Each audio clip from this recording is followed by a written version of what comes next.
உங்கள் பையனுக்கு blood cancer இருக்குது, அதனால் கங்கையில் போய் மூச்சு திணற முங்கி எடுத்துகிட்டு வந்தீங்கன்னு வச்சுக்கோங்களேன் சரியாயின்னு ஏதோ ஒரு சாமியார் சொன்னாங்கிற பேரில் அவங்க அப்பா அம்மா பக்கத்தில் நின்று இப்படி கையை வச்சுட்டு மந்திரம் ஓதிட்டு இருக்காங்க. அவங்க அத்தை அவன் மூச்சு திணற அந்த பையனை வந்து தண்ணியில் அடித்து சாவடிச்சிருக்காங்க கங்கை நதியிலேயே.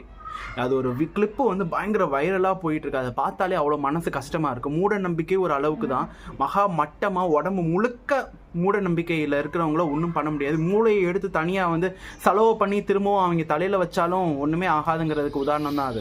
இறந்து போன 7 வயசு பையன் பேர் தான் ரவி. அவங்க அத்தை ரெட் கலர் சாரி கட்டிட்டு இருக்காங்க, அவங்க தான் சுதா. அவங்க அப்பா அம்மா வந்து சாமி கும்பிட்டு மந்திரம் ஓதிட்டு இருக்காங்க பாருங்க. போட்டு அமுக்கி சாவடிச்சுட்டு இருப்பாங்க. வந்து தட்டி கேட்கறவங்களையும் போட்டு அடி நடிச்சு ஒரு மாதிரி விக்ரஸா வெறி பிடிச்ச நாய் மாதிரி நடந்துக்கிட்டது மட்டும் இல்லாமல் இங்கே பாருங்க அந்த பையன் இறந்து போய் படுத்து கிடக்கான். அவன் பக்கத்தில் உட்காந்துட்டு இப்போ நம்பிக்கையோட வந்து திரும்ப உயிரோடு வந்துருவான். சாமியார் சொல்லியிருக்காங்க கண்டிப்பான முறையில் அவனை போட்டு நாங்கள் அமுக்கிட்டோம் கங்கை நதியில், திரும்ப உயிரோட வந்துருவான், அவன் கேன்சர் கியூர் ஆயிடுச்சுன்னு சொல்றாங்க. இந்த மூட நம்பிக்கைக்கு ஒரு தீர்வு இல்லையா?